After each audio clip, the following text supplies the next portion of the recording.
Hey guys, welcome to Web3 Unpacked. I'm Matt Sky, and I'm here with the ARC team. We've got Rich Pasqua and Jared Nicastra, one of our producers. And Rich, why don't you tell us a little bit more about Jared? We won't let Jared speak for himself. We'll let you speak for him. Well, no, it's a pleasure to have Jared join us.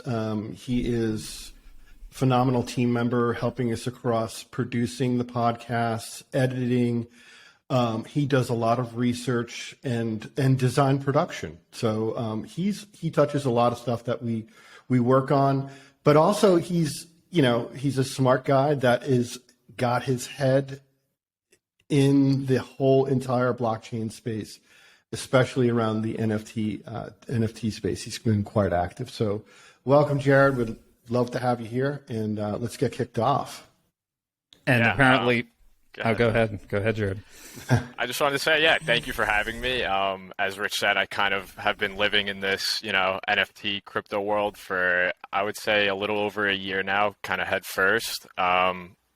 Just to give a little more background, as Rich said, I kind of work as a production designer here at ARC, and I hope I can kind of offer a unique perspective on kind of the crypto and NFT world. I'm also 22 years old, and I come from kind of the digital space. So, again, hopefully can offer that unique perspective. And thanks for having me, guys. You always do, buddy. You always do. Okay. The second I hear 22 years old, I suddenly realize how old 38 feels. But I'm going to leave my age out of it. Yeah. Well, I'm curious, but okay. Well, another podcast. Let's jump in because we have crazy news this week. I mean, I think we would be ridiculous to not mention this is the week of the merge. We just saw Ethereum move to proof of stake from proof of work.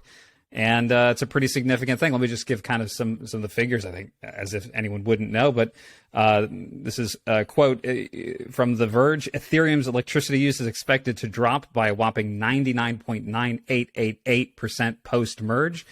That's according to analysis from Cryptocarbon Ratings Institute. The network was previously using 23 million megawatts per year. And now moving forward, it's expected to use just over 2,600 megawatts per year. So they're saying to visualize that, imagine the Eiffel Tower shrinking to that of a Lego toy person. So this is a dramatic energy improvement. And there's a lot to this. There's a lot of elements. There's some controversy. There are people who want to continue mining. But Rich, this is what I was going to ask you off the podcast. I'll ask you on the podcast is how does this affect Bitcoin? Because to me, this might put Bitcoin in a weird place because you have Ethereum now that it's going to win the narrative as far as carbon footprint by a long shot, and it still has a very, very big user base. Yeah, it's a good question. Let me just preface this. We are not financial analysts, and this is not financial advice. Not financial advice. I forgot to say it, but very true. Yeah, these are our opinions, and these are the things that we talk about as a company and as a group of people and colleagues on a daily basis. And this is us sharing what we talk about. So to get to your question, it's a really good question. I'm sure a lot of people are going to be asking about this. With the Ethereum merge and the lack of physical miners or hardware miners, it poses an interesting question, like who's going to, where are those miners going to go? What are they going to do? What are they going to start to mine and validate? And how will it affect Bitcoin?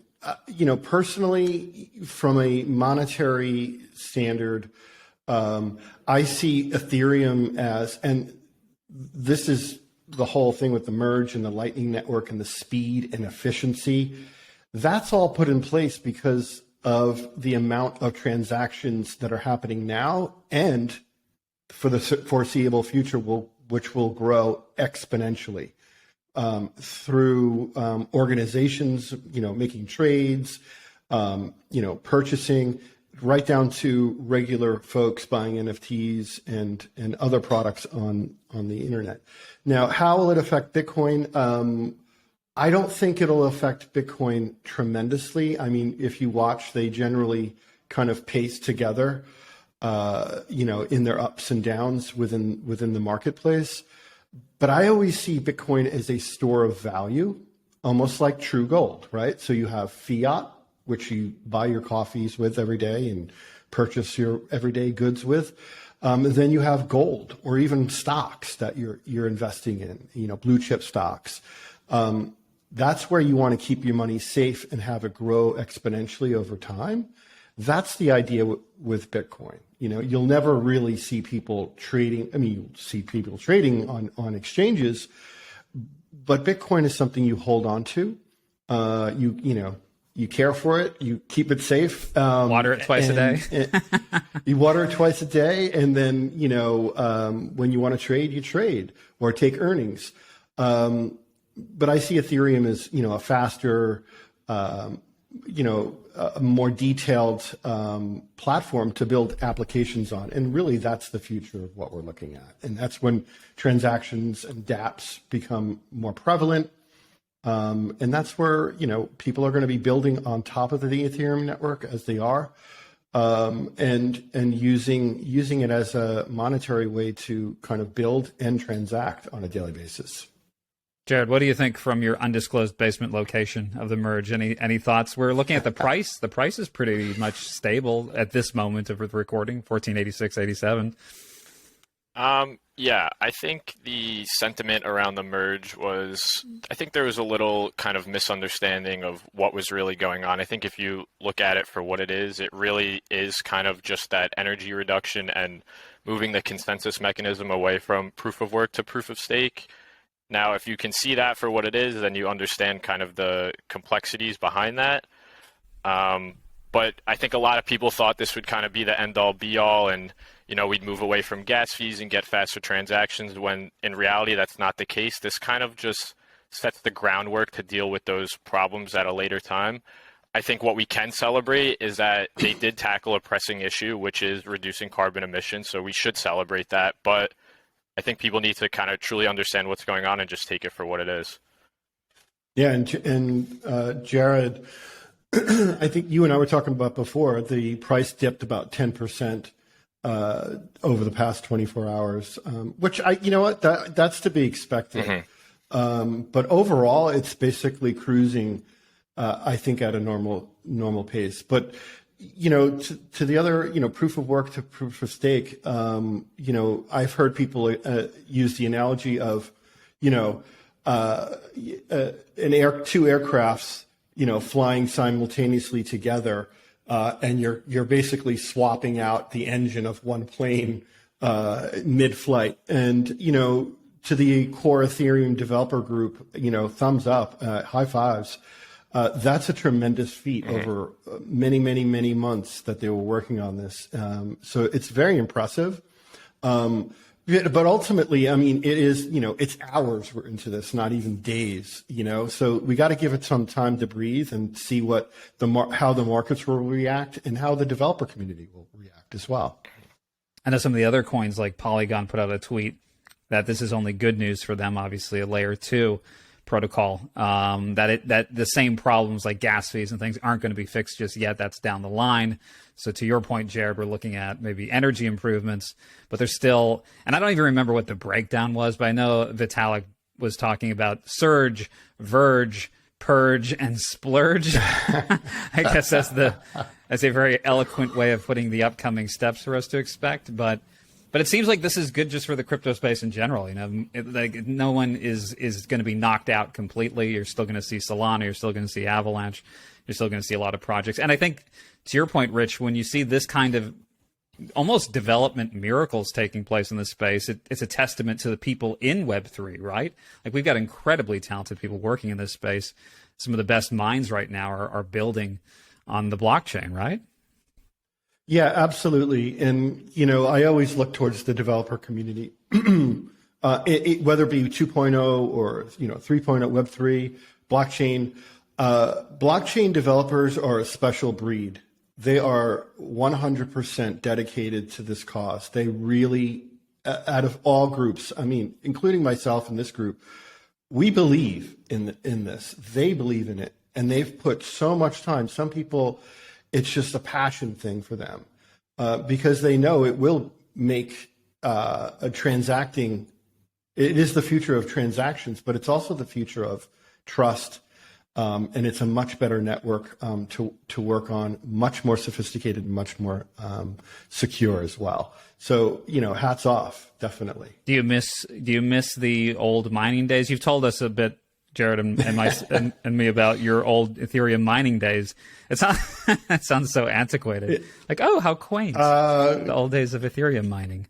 Yeah, that was a fun, and I considered it as an experiment. I was just trying to get, back in, I think, 2017, was mining Ethereum and really trying to get used to the idea of, joining pools and, playing with the numbers and keeping spreadsheets of energy and costs and hardware costs and how it all nets out. That was a great experiment. I'm glad I did it. But at some point, living in New York, it was a little bit challenging with some of the, utility bills. Yeah. Ugh.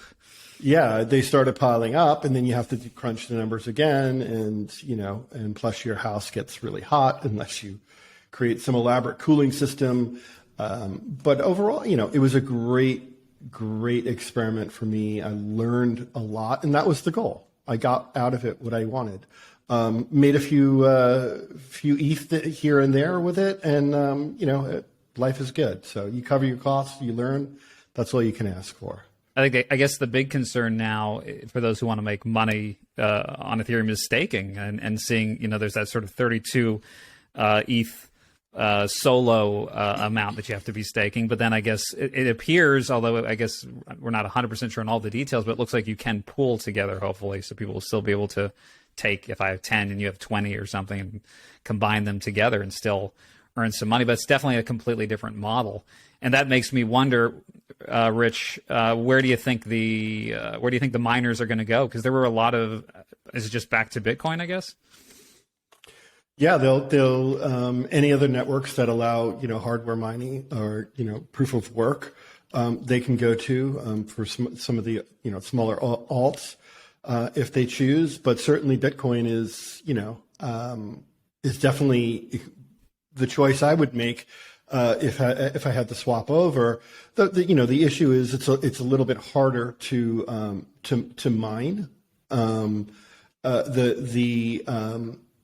The amount of Bitcoins, it's not as abundant as it was before. And then you also, when you're talking about mining in this way, you also have to look at 6 months, a year, 2 years, 3 years out. And, some of the analysts that I listen to are predicting a halvening sooner rather than later, which will make it even more, exponentially more difficult to have fewer options or coins to mine. And that creates some stability. It's really interesting. Right? That creates more stability for the asset, yeah. Yeah, absolutely. I think the halvenings are always great. There's always a lot of hype around it. So I'm pretty stoked about that. But there's also something else, Matt, that's coming up with proof of work versus proof of stake. And it's the idea of, the 32 ETH, which roughly equates to, I would guess, $48,000 to close to $50,000 of fiat cash, to play in that world. Is it a tremendous amount of money? Not really. We're not talking about millions to play, but it is a barrier to entry for a lot of people. And it begs the question, some of the conversations we've been having and, other, crypto experts have been having is it fair, right? Is it fair that anyone over 32 ETH can really just drop it in and, instant money making machine, which it pretty much is, right? So, does it cause, will it cause a rift in the community? Possibly. I think it's a little early to see.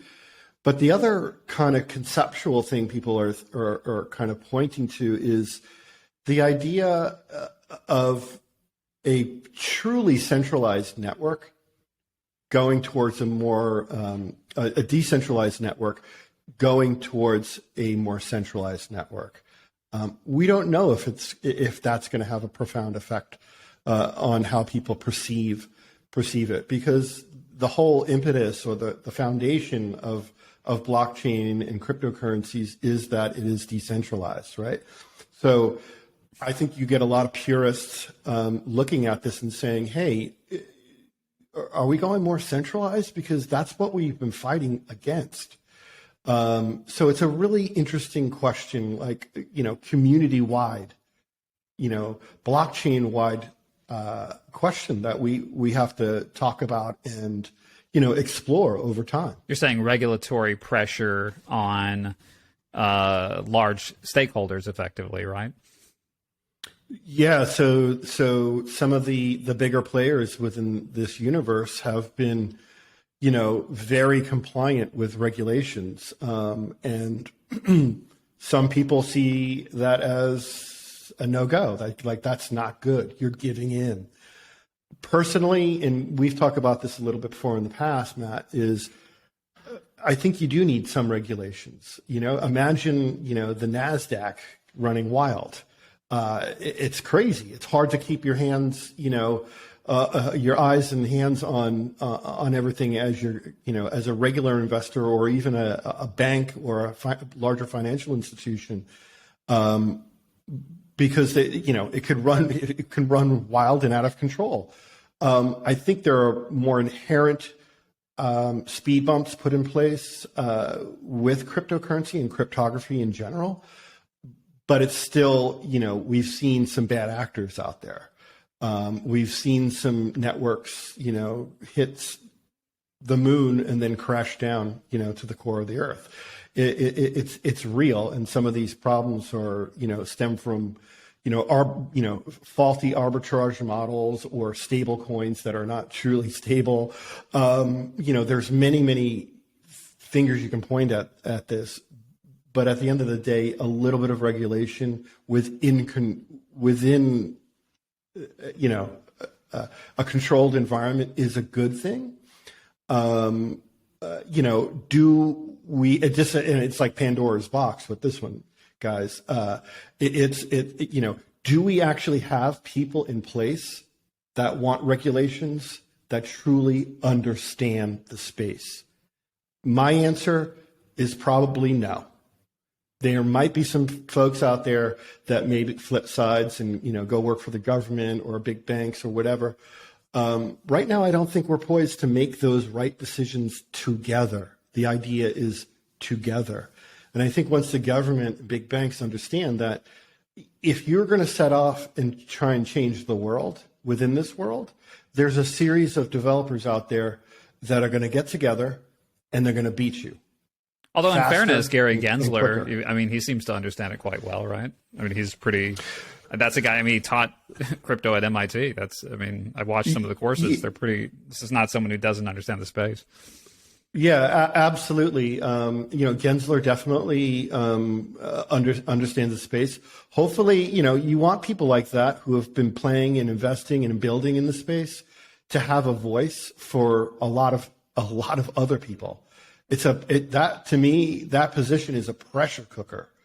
Any of the crypto czars or whoever they put in place in the future, that's a pressure cooker because you've got a community that is fairly, I wouldn't say divided, but you've got a community who has opinions. Like I said before, the developer community is super strong. They have opinions and they're smart. So you can't ram things down people's throats. You have to play nice. You have to be bipartisan. You have to have the difficult conversations with development communities so you understand how things work and you can make the right regulatory decisions for your country or your company, for that matter. Jared, bouncing back a little bit, I remember we talked about this off the podcast. In terms of sort of that centralized control, you made a great point, which is, in a sense, couldn't you perceive the fact that miners with massive budgets already had a network advantage? So really, this transition from proof of work to proof of stake in some ways it's still the same dynamic. It's just maybe the tools have shifted a little bit. What do you think about it? I thought that was a great point. Yeah, I mean, you see these kind of like massive mining farms out in Texas, these big warehouses that have thousands of GPUs mining Bitcoin and Ethereum, and you could argue that they were kind of becoming a centralized factor in the whole ecosystem. Now, what I would say kind of about like going back to the merge and kind of the implications is, one thing to point out is that I think it was around 14% of Ethereum was kind of just sitting in centralized exchanges like Coinbase or FTX or whatever it may be. People weren't doing anything with that Ethereum. This kind of opens up those people to, start staking on those exchanges and actually participating and validating transactions. So I think that's something to point out. Going back to kind of like the hardware issue at Proof of Work, I think one of the biggest criticisms from moving to proof of stake from the miners will be that the inherent value that you could argue that the inherent value that comes from Bitcoin and Ethereum to some degree comes from the hardware behind it. So I think that's kind of the biggest criticism you're going to hear from the miners. But again, another thing to think about is that all this Ethereum that was kind of just sitting there, people are going to start using to validate. So you're going to see it on both sides. Yeah, that is interesting. Just the simple fact of freeing up exponential amounts of ETH actually helps the market itself, and it helps application developers and just simply from an overall awareness standpoint, it actually will flood the market a little bit, not the market itself, but the network itself a little bit, and actually foster and give us better numbers. It'll look better on paper. And it'll actually, do something for the network itself. So I think that's a great point, Jared. In terms of forking, do you think we're going to see a major split here moving ahead? People who are clinging to the old proof of work, or do you think this is pretty much the consensus that now we're on proof of stake, baby? This is the future. I personally am not really sure. I mean, I think this is it's kind of here to stay. Again, it's too early. We're hours into this, not days or months. And barring any massive conceptual, discussions or technical issues, I think proof of stake is probably here to stay for quite some time. It's playing nice. It's green. I personally, that was never a huge thing for me. I do see the value in it, but I also see the value in hardware mining if that's your choice. I mean, please, like, if we're not mining, we're gaming. It's just that, AMD is still going to make, chips. Intel is still going to make chips, fast and furious, and people are going to keep buying them. So what are we really doing? Are we playing nice with governments? Perhaps. Are we playing nice with the overall sentiment of the world? Yeah, of course.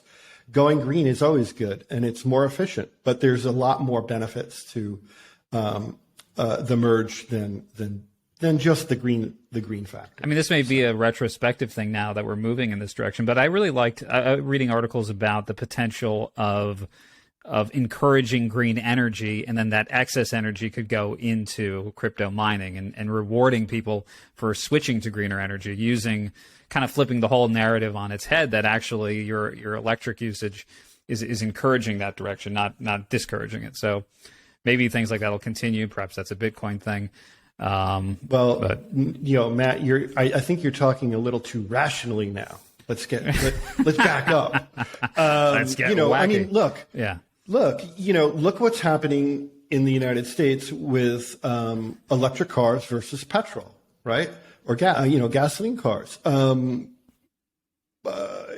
We're being forced to buy. Well, in my eyes, we're potentially being forced to buy $60,000 to $150,000 electric vehicles. Not everyone wants to spend or can spend $60,000 on an electric vehicle. We also having rolling power outages in California. There's a give and a take. I think, once you start mandating people instead of rewarding, to your point, Matt, rewarding people for doing the right thing, people want to do the right thing. they like electric vehicles. I like electric vehicles myself. I don't own, well, actually, I do have electric vehicles, a little bit on the smaller side, but people are not opposed to it.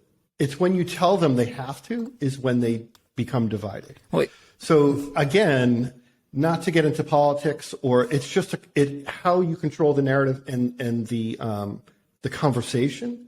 Invite people into the conversation. Don't ram it down their throats with regulations that you yourself as an organization or a government may not fully understand just yet. Well, even Elon Musk, I mean, the master of the electric car and creating greener energy in that sense, has said there's still a need for petrol, and that it's a transition. It's not like you can just shut everything down immediately. There's still a necessity for it now as we transition to something greener. So yeah, the infrastructure is not even there yet. People still get range anxiety with Teslas. You look at news feeds from California, local Californians are like queuing up a mile long to get, for charging stations. I think there just needs to be a better strategy with the infrastructure to start and stop ramming it down people's throats and give the choice and reward. Very true. And Jared, you missed out on this because in Palo Alto, we were on a business trip, Rich and I, and we were in a Ferrari with one of our partners, and that's quite an engine, and it reminds you of the fun of petrol. But absolutely. But at the same token, I've ridden, I think when you're riding an electric car, you can't help but marvel at the speed and efficiency, and you're like, this actually is as fun as the sports car and the revving is. You're like, wow, there's something, at least for the average use case. It's incredible to see your car go from 0 to 60 and there's no noise. It's so. Yeah. You know what, Matt? I love cars myself. That Ferrari has just a beautiful exhaust it's a nice note. Little purr. I mean, it's for car people, the exhaust note is like, beautiful operatic music, not to get too nerdy, but that's been one of the actual funnier problems with electric cars. And Porsche, if you follow Porsche with some of their electric cars, beautiful 911 electric cars, which say turbo on them, which is kind of funny. But they've piped in exhaust sounds, or hilarious. Kind of these sci-fi exhaust sounds in a weird way, because it actually is part of being connected to the road. It's part of the whole experience. And that whole thing for car guys, it's not going to die anytime soon. Wait. So how's that work? Is it like speakers? I was actually going to joke about like having speakers out the back that make a car sound. Yeah, they're putting speakers in, around the car, outside, so it feels like it's coming, through the panels. So it's baffled a little bit, and they're playing, and then all of a sudden, you can go on your phone and, maybe change the Switch it, have it a Star Wars sounding. Yeah, and you could even, with technology comes some perks. You could actually have the sound inside, but not outside. So your car is like whisper quiet on the road, but you still get that performance feel. People love electric vehicles. I've been into this ever since I was a kid, 7 years old. Had my first RC car. Was remote control car. It was electric. It went fast. I still have them. I still love them. I build them all the time. It's just a fun thing. It's cleaner. I've had gas powered hobbies. They're dirty. They're expensive. The gas is much more cleaner. Gives you a quicker thrill and much more fun, quicker. Now my new thing is electric skateboards. Absolutely. My new passion, love. That is just pure freedom and fun. I see them everywhere. Have you tried those, Jared? The electric? Not yet, but I'd like to. I see everyone. We'll have a demo day at the office. Yeah, that'd be awesome. So I'm not responsible for any cracked skulls. We'll wear helmets. Let's put it that way. Yeah. It's all good. It's so much fun. You're cruising at 20 plus miles an hour, carving. It's like surfing on asphalt. It's beautiful. Well, let's segue. So Go ahead. I don't want to take us too far back, but unlike the kind of the regulatory standards where we're getting pushed towards electric, Matt, to go back to your original question, I think like what happens with the miners, I think a lot of the people who are mining on Ethereum in the short term, obviously we just move towards Bitcoin, right? And then the people who are more concerned, like have the environmental concerns, will end up validating through staking. But one point I wanted to make, and kind of zooming out long term, is that at the end of the day, these are just two consensus mechanisms: proof of work and proof of stake. It's a way of validating a transaction. 10 years down the line, these might be outdated, and there might be a different type of consensus mechanism that kind of dominates the blockchain space. So I just kind of wanted to throw that out there and have people think about that, you know, we have these debates about proof of work and proof of stake. There's so many more developments that are going to come, and we don't know that either of these will be the predominant consensus mechanism or way of validating transactions. Excellent point. Really Jared. good point, yeah. Really, really good point, because it's all about validation. Mm-hmm. That's how the whole kit and caboodle works, right? The whole blockchain works. And we're 10 years in, but that is just a speck. It's a piece of sand, you know, in time. And this is pretty cool, very sophisticated technology as it is. Mm-hmm. And you're 100% right. What we'll see in the next 10 years will be completely different than today. So that sums it up. That's called innovation, and that's called progress. You know, both socially and technologically. You could even have, like, as we move to metaverse, and I think this will segue us into our next topic. Am I right, Jared? Like, we could theoretically have certain actions or digital actions you perform that validate, right? I mean, it doesn't have to just be staking, just purely staking. Maybe you I don't know, solve a little minor problem or a game on your VR headset. Who knows what those could look like? There's an endless array of potential ways of validating, right? Yeah, I mean, obviously I'm not a developer, so I'm not going to speak on the actual technical implications of that. But if you use your imagination, yes, ideally something like that could be possible. And yeah, we'll see. We'll see what the future holds. Yeah, I mean, to Jared's point, you know, whether you're in the metaverse, at home working on your computers, or your computer is idle, right now you can run on your laptop or your gaming PC when you're not playing or working. You can have your machine validating in the background. And who's to say that maybe you build something within the metaverse that actually is pretty sophisticated, uses cryptography, uses the blockchain, but it's a completely different tool or whatever game or mechanism, but it's actually running in the background, mm-hmm. and it's doing some work for you, or doing work for your DAO or your community. Who knows? So let's transition a little bit, because Jared, you were talking about this, and this is so cool and so interesting. Tell us a little bit about Artifact, the Clone X NFTs. And of course, I guess we're going to see what happens to the price of them now with everything changing. Hopefully they'll maintain. But I'm going to do a little screen share here and just maybe give us an overview, because this is really a unique space of being able to use or buy real clothing and then have that correspond to your digital self. And I think these are the kinds of transformations that we're seeing here at ARK, the kinds of things that we're looking down the road at. Yeah, so I guess to kind of introduce who Artifact is and how they became prominent, back in early 2021, they became big because they did a digital sneaker sale, and they raised $3.1 million in 7 minutes of the sale. The founders of Artifact, you have Benoit Pagodo, who he was a marketing director for a lot of different esports brands. Fnatic is one that jumped out to me that I had seen. So he kind of comes from the whole gaming digital space.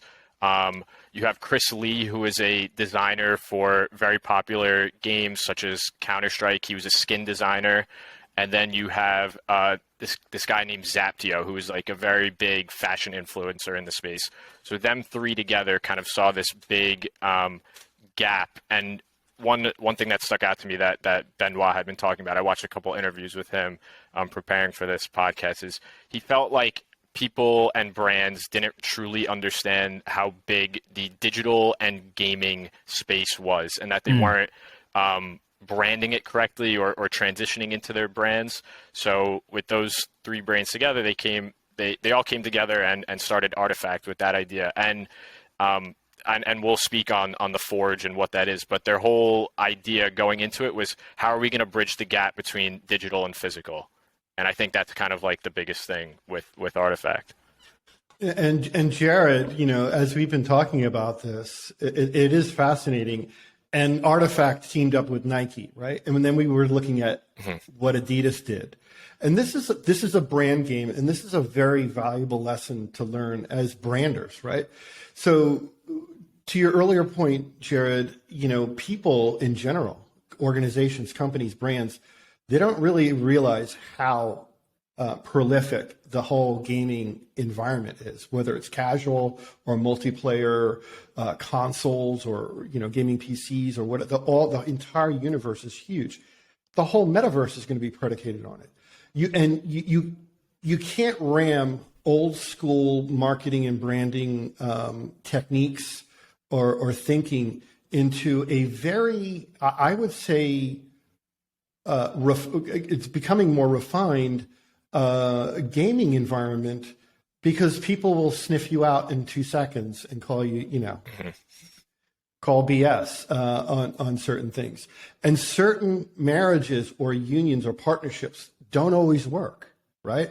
So if we look at some of, like, Nike generated $185 million in revenue just from NFTs, but they partnered with, with the right folks. Artifact has been in that game, to your point, for a very long time. Then you look at Adidas, they walked out with 10.9 million. Do you think Nike would have done just as well, because they're Nike? I mean, like, they are the king of that space, regardless. I would say, and this is something that the founders of Artifact, credit to Nike, they let Artifact kind of do their own thing. They understand that these guys truly understand the space, probably more than the higher ups and people who have kind of been in the traditional branding and marketing space, and they really let them do their thing.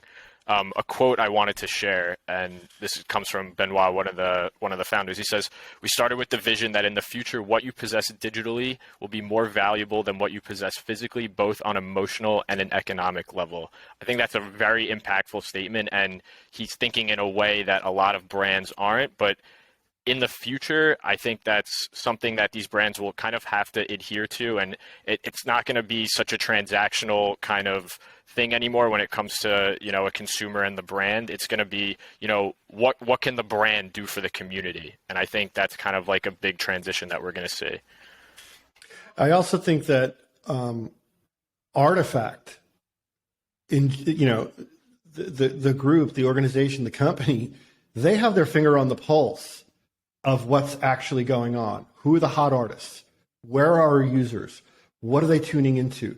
I would love a sneak peek under their hood as far as metrics and social listening and truly understanding both the art world and the technology world, and then seaming it together into a brand and marketing initiative. And that's the golden ticket, right? Understanding what's going to work with certain partnerships, and it has been partnerships. I mean, if we look at CryptoPunks and Tiffany's, right? That was pretty cool. Was it a blockbuster? Did it make the numbers that they wanted? We're not sure yet. But I mean, it did pretty well, actually. I thought that was pretty cool, and it actually worked. And it showed that Tiffany's was kind of really shifting gears. That was a surprising one. It did not feel like the kind of company to embrace that technology. That was one of the coolest brand marriages I've seen.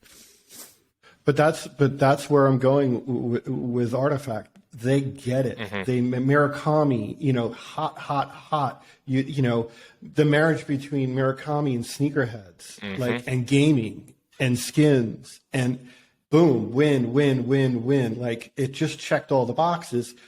And you know what? Going into it, they're like, this could be a giant cluster bomb. It could blow up in our face, but it didn't. And I don't think it will. And I think there'll be lessons, not that it's a playbook, I think there'll be lessons to be learned from this. And they're very important brand and marketing lessons. Well, one thing that's interesting too, Jared, is people are buying expensive, exclusive clothing anyway, right? I mean, if you buy Supreme or whatever, you walk outside any major sneaker store and you see lines stretching around the corner. So, giving you a digital asset that you can use as well when, let's be realistic, like 90% of our lives are digital now, kind of makes a lot of sense. You get a physical sweater or a hoodie or sneakers or a hat, but then you also get it to represent in your digital world as well. Curious to hear your thoughts. Yeah, if you kind of grew up in the space that these guys did, that a lot of Generation Z, my generation has, you really need to kind of move past the idea that something digital doesn't have inherent value. And again, to someone like me, that I've seen that proof of concept before. I mean, go look at the revenue share of a company like Riot Games or Valve or Epic Games, and you'll begin to understand that these digital objects do have value in people's lives. And, someone who's 15 years old right now, they've been in this digital world for 10 years now. And they're starting to get older, and that's going to have massive implications on brands and marketing and how we transact with our favorite companies. And I think it's if you're not kind of looking in that direction and don't understand that, the people growing up right now have had these digital experiences that to some degree might be even better memories or experiences than things they've done in the real world. And I think you're kind of looking in the wrong direction if you can't see that. Yeah, I couldn't agree more. Obviously, I'm of a different generation, but I got my first computer and started gaming when I was 7 years old. Mm-hmm. I'm not going to tell you what date what year that was, but you know what, Jared? To your point, I still talk about my first computer. Mm-hmm. I still talk about my second, third, fourth, fifth, 10th, 20th computer. I just love it. I have an attachment with my computers and specific brands, therefore, and it brings up an interesting question of, what brands really, if we're talking about the NFT space, what brands really could survive there, right? And it's one of those things, and I think we're going to dip into the whole Starbucks thing, Odyssey thing in a little bit, but for me to buy an NFT, I have to have a real strong affinity for that artist. Mm-hmm. Are they someone that's burgeoning or budding and on the rise? That's one thing. Is it like Murakami, who's completely saturated pop culture and is larger than life? What are those brands that people will want to attach an NFT and keep it forever? I love music equipment. I know, hey, I'd love to work with Moog. People buy them, they keep them, and they're treated like children, mm-hmm. like they're second or third child. People have real affinities for certain brands, and maybe it would lean heavier towards accepting an NFT or a digital asset that could appreciate over time or give you utility or joy or an extended experience. And I think the whole idea of brand experience is a must-have in this world, mm-hmm. right? So it starts with art, starts with music too, any kind of art form. And it's a visceral experience. You own it indelibly. You can trade it. Now it becomes like a little marketplace, and it becomes an asset. Mm-hmm. The brand itself becomes an asset. This is the future of marketing and branding that this team is really interested in digging into. Is like, what are those brand marriages? What would work, mm-hmm. And what ultimately just looks forced. One of the things that's going to be. Oh, go ahead. To further your point, I'll say that I do think kind of like the fashion houses and these kind of streetwear type brands will be the first kind of companies to dive headfirst into this. But another point I just thought of and I want to make was like, if you I don't know, I think to my like little cousins or Rich, maybe to your kids, like if you had the choice between taking away, maybe a toy or whatever it may be, or taking away their Roblox or Minecraft account, It's a great point. What's going to be harder on them? And the answer is probably the Minecraft or Roblox account. So just to kind of like 100%, man. further that idea that these digital experiences really mean something. I mean, I also come from a generation where the amount of times that I've, gone out somewhere and you'll hear someone say, I'm just going for the pictures. What that means is I'm going because I want to, show off on my digital profile, and that's more meaningful to me than the actual physical experience. So it's just like these little things that I pick up on that my generation is starting to come and become of age where we're going to be the dominant consumer at some point. So you kind of want to have your finger on this and kind of understand the pulse of the generation that's coming up. I was 100%. 100%. I was going to add, and even more interesting, you have those Facebook glasses, right? I'm forgetting the name of them. I'm forgetting the exact name of them.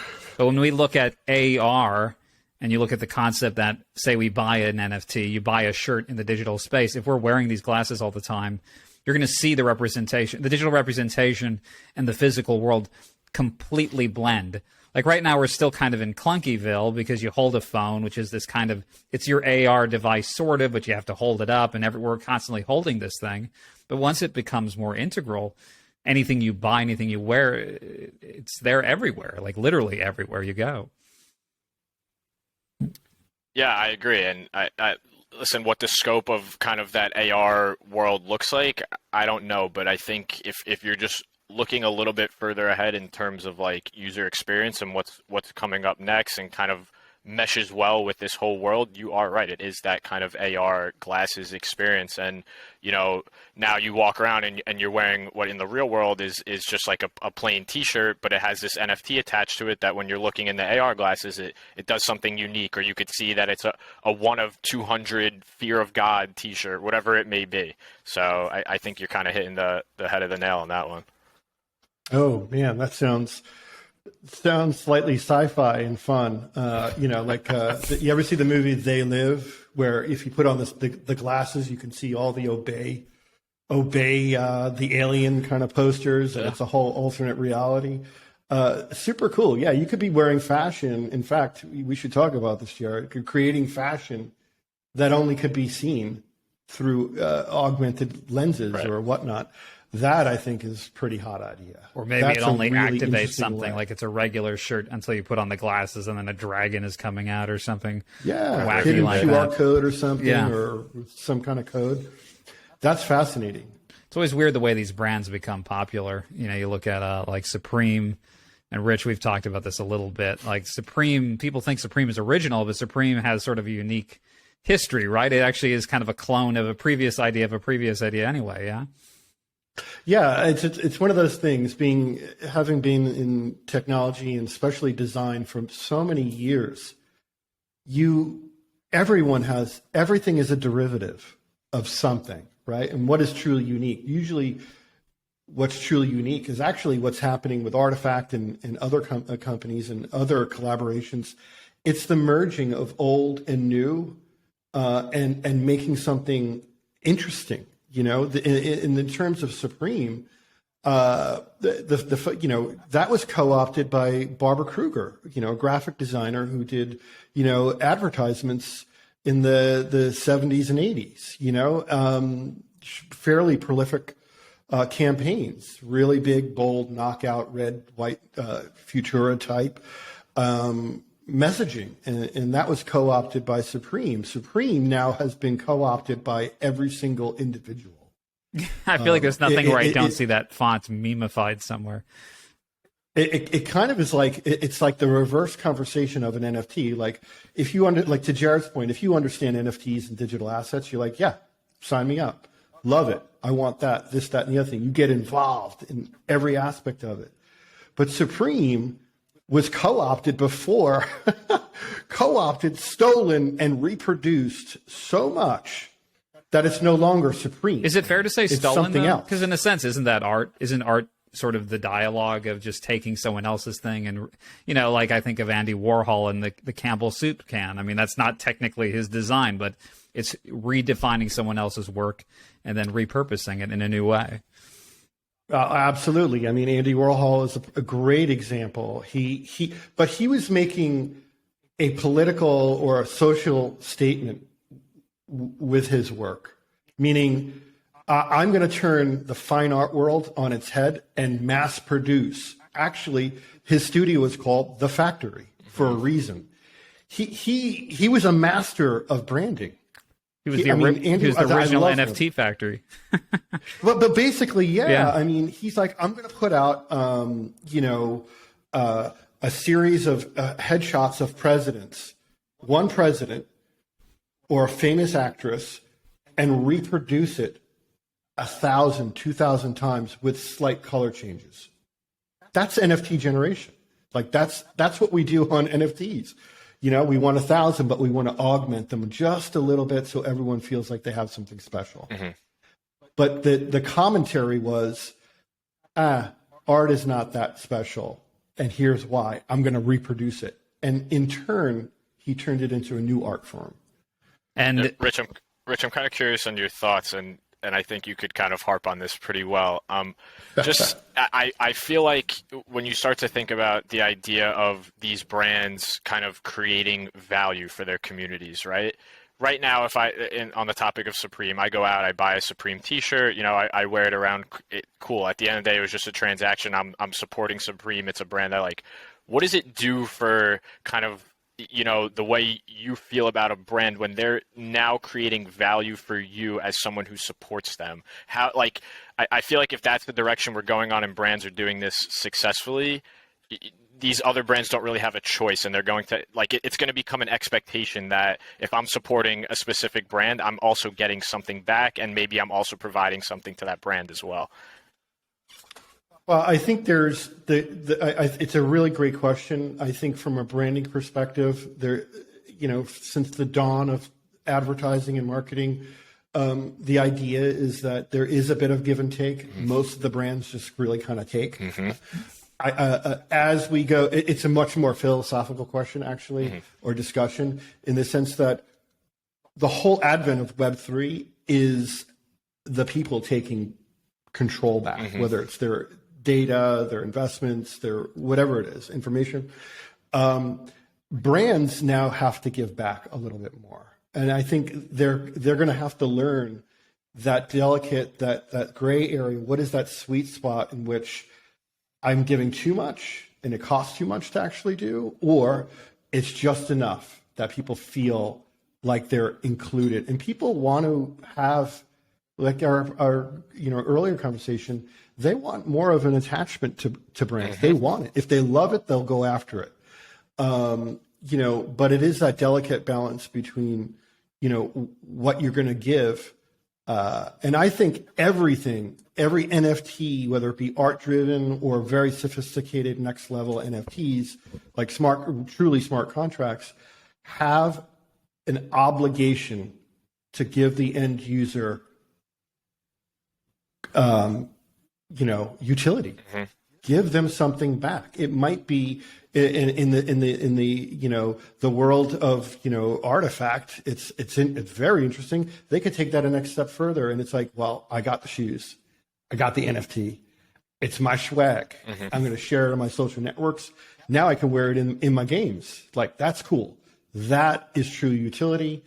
That is extending a brand's life -- almost the best example of that I've seen in years. Mm-hmm. To me, it's utility. Now, when we're talking, like, maybe we just lead into Starbucks a little bit. Rewards points have been around forever. What am I actually getting when I buy the digital Frappuccino or whatever I'm buying there? What am I getting? Is it and I think this world is a little bit opening up a little bit more. And I love it because it's Starbucks, not my brand. I'm not in love with it, but half the planet are, mm-hmm. They are in love with it, whether it's the taste or the brand or who knows, the customer service. Not sure why so many people love it, but, what are they going to offer? Well, so a successful story for them would be offering something that really gives people value. Well, I get free, over time, I get free coffee, mm-hmm. or I can hold, my avatar can hold the Frappuccino and I'm swagging in my game, or there's a Starbucks store that I can actually earn points and use within and buy. Maybe you're at a concert, you buy all your friends, a virtual concert, you buy all your friends cappuccinos. Or maybe you're playing a the show. metaverse game and your character gets nitro energy or something. It can unlock super speed. It's caffeinated. I just want to give you the quote just for a little context as we discuss this. So this is from Brady Brewer, Starbucks Executive Vice President and Chief Marketing Officer. And so he's saying leveraging Web3 technology will allow our members to access experiences and ownership that was not possible before. Starbucks Odyssey, that's what it's called, will transcend the foundational benefits that our Starbucks Rewards members have come to love and unlock digital, physical, and experiential benefits that are truly uniquely Starbucks. So it sounds like their mission statement is pretty ambitious, but we're pretty early phase in terms of knowing what that exactly looks like. Yeah, I love that they're getting involved in it. It's what I call, it's a door opener for a lot of people, especially if you don't have wallets set up and they work with more of a fiat or credit card exchange to begin with.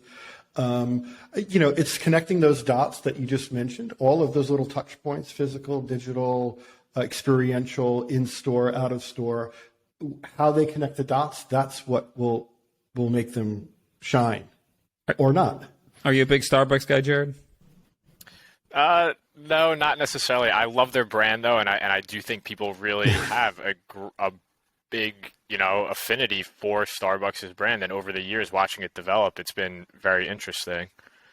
They have a loyalty program with 20 million people, right? So they already have this massive loyalty program. So, and it's not like they're just like a small brand that kind of just can like experiment and stuff like this. So they must be seeing something massive when it comes to this, because there's like, why else would they be changing their existing model when you have one of the biggest loyalty programs in the space? Is maybe the biggest loyalty program in the world. I mean, 20 million people. That seems, I don't know if there is a bigger loyalty program. Is Sam's Club that big? I don't know. I don't know. I'm sure there's some out there that kind of can keep up with them for sure. Mm-hmm. But again, loyalty is about getting rewards. So they have to, it can't land flat. It needs to be very dynamic. The experiences have to be interconnected, and that therein lies the challenge. Like, it is connecting those dots. We got to see where it goes.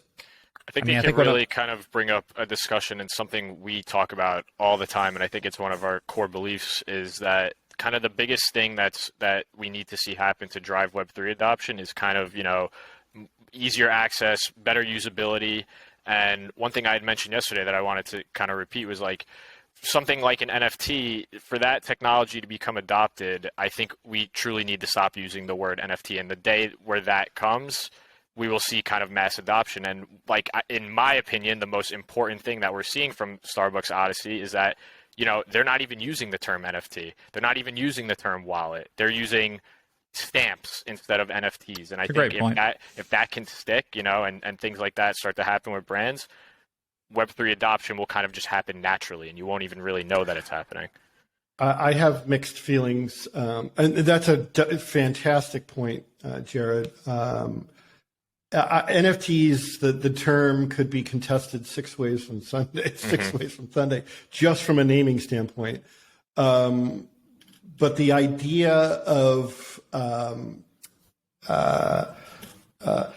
technology drifting into the background has been nothing new. Apple did it. Mm-hmm. That was actually the foundational ethos of Apple, is make the technology go away. Make it into a toaster. Stupid proof. My grandmother can use it. Everyone can use it. That was the thing. For blockchain, yes, I agree. The word NFT is becoming like, it's not a dirty word, but it's like, it's very pigeonholed now. Yeah. The idea is just like Web3. We have Web3 capabilities. What does that mean? Well, we can onboard you with a credit card. You'll have a wallet. When you choose to activate that wallet and exchange and or participate in Web3 activities on the blockchain, that's when you can get into it. But you'll still have them. You'll still have a 2.0 interface that's no different than what we use for Amazon or any other outlet or brand or service. It'll just fade into the background and make it easier. And this leads to a bigger conversation, which we can't get into now. I think we have some time buffers here, but the idea of truly Web3 and kind of Web3 applications. Most of what's out there right now are using Web2 technologies and Web3 to validate and then send information back. To me, there are some security issues there and experience issues. As that gap closes, and we get closer to pure play Web3, that's when things get very interesting, especially for myself and the industry itself. But yep, technology needs to go away.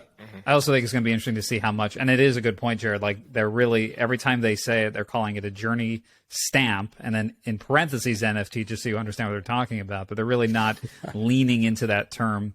But it's going to be interesting to see how much those stamps really create their own little economy. Where can you use them? How much can you use them? Is it really purely within, Starbucks and their ecosystem and their immediate partners, or will it become something very tradable that, starts to take on a life of its own? I suspect, like we're saying, they see something there. And this is a whole additional episode to unpack what you're saying, Rich, in terms of what is true Web3. Is this Web3 light? But nevertheless, it's a great entry point, I think, for people, right? Absolutely. Yeah. Love it. Love Starbucks or hate Starbucks, or you're in between. It's awesome to see them do this. I want to see Apple do this. I want to see Samsung doing this. I want to see all the big players opening up their doors and saying, yeah, there's a new way to enjoy our brand and trade within a community. That's dynamite. That's a win right off the bat. And it is about numbers, unfortunately. It is about 20 million loyal customers or loyalty customers within the rewards program. They're taking advantage of it, but it also is a very big experiment for them. And I wish them well, and I want to see this succeed, because it is. All of these brands, whether you like it or not, some people will say, oh, it's just like flavor of the week, it's a gimmick. Well, they're jumping on something hot because they see people and large communities going towards this. But at the end of the day, whatever they do from a marketing and branding standpoint, it is an experiment, and we can learn from it, and they will learn from it. So I love seeing this, and I love that it's in the news, and this is what we love. This group loves. I think as we wrap up, and Jared, this is something we always do in every episode, as you know, we always do the key takeaways. So it's a little different because we're all kind of ARCsters, or people here at ARC. But what of what we discussed here are you most excited about in the coming months? Are you most excited about the merge? Are you excited about digital wearables, and what's a key takeaway you would want people walking away from this podcast to take for today? That's tough because we've talked about a lot, but it definitely it's a pretty big span there. It definitely would come from kind of what I was saying before about the way we're gonna kind of communicate and feel about branding in the future, and that Rich, to what you were saying before, like these brands that are kind of trying to capture a moment in time, I think are making a massive mistake. They don't truly understand the implications of the digital age and what's coming, because anyone who truly understands blockchain knows that these things are forever, and will always know that if when this becomes truly mainstream, that 10 years ago X brand just kind of tried to capture a massive market share, and people in this space, people on the internet, we don't like that.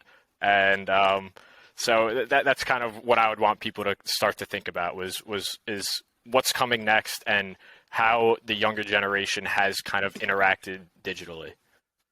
I love that, Jared. And just to kind of wrap up on my end, and to add to what Jared was saying, is authenticity. And I think that's where Jared was totally going. Be authentic in your approach. If it is shady and it's just like flavor of the week and we're going to jump on it, but there's no value there, or it's just falls flat, that has lasting implications. Yeah, you can overcome it and get out of it depending on how big your brand is, of course, or small.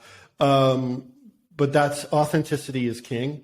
I'm excited to track Artifact and other companies like this who are making these really smart partnerships. That's what I'm excited about. I'm excited about the great experiment. This whole experiment of branding and marketing, and whether it works or doesn't work. Look, we are the architects. We are pushing. This whole community is pushing this forward, and some of us are going to fall on our face. But you know what? The community is going to pick you up.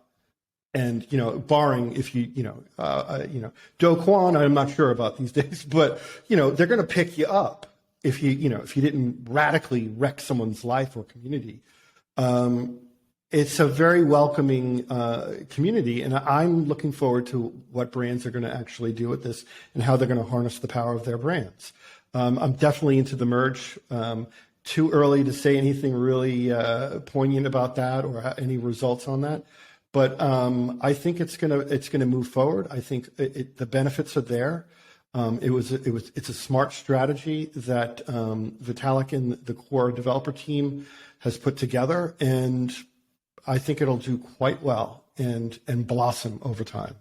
I'll tell you what I'm excited about. I'm excited to see people. We don't know. A lot of these projects are still a bit amorphous. They're in their early phases.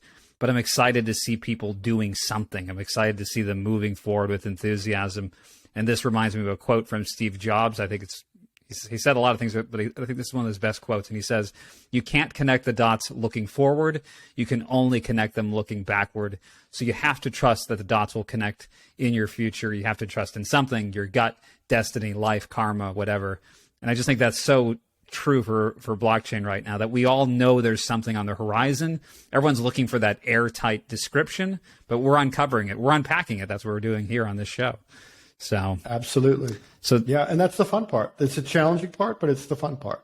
So to that point, Jared, thanks so much for joining us today. This has been great. We'll continue the conversation offline. And for our listeners, be sure to continue following us on Discord. And we'll provide those links, of course, and follow us on arctai.com.